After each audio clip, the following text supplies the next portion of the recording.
Elves అందరూ కలిసి రాత్రంతా కష్టపడి మాయాదారాలతో ఒక అద్భుతమైన ఎర్రటి సూట్ని తయారు చేసి దానికి తెల్లటి మెత్తని అంచులతో కుట్టారు. దీనికి ఒక పెద్ద నల్లటి బెల్ట్ కూడా పెట్టారు. మరుసటి రోజు ఉదయం ఎల్ఫ్స్ ఆ కొత్త దుస్తులను నికోలస్ తాతయ్యకు బహుమతిగా ఇచ్చారు.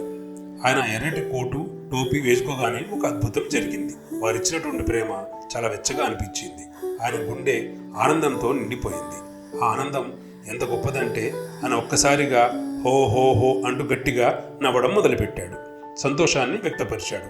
ఆ నవ్వుకి ఆయన బుగ్గలు ఎర్రటి ఆపిల్ పుల్లలా మారాయి. కళ్ళు నక్షత్రాల్లా మెరిశాయి. ఆ అమితమైన సంతోషం వల్ల ఆయన శరీరం కూడా కాస్త బొద్దుగా చూడముచ్చటగా తయారైందని చెప్పి అంటూ ఉంటారు. అప్పుడు ఆకాశం నుండి స్వచ్ఛమైన మంచు కురిసి ఆయన గడ్డం మీద పడింది. ఆ మంచు అలాగే నిలిచిపోయింది. ఆయనకు అది ఒక మెత్తటి పొడవైన తెల్లటి గడ్డంలాగా మారిపోయినట్లు అనిపించింది. అప్పటి నుండి మన నికోలస్ తాతయ్య అందరి ప్రేమను స్వీకరించి శాంతాక్లాస్గా మారిపోయాడు.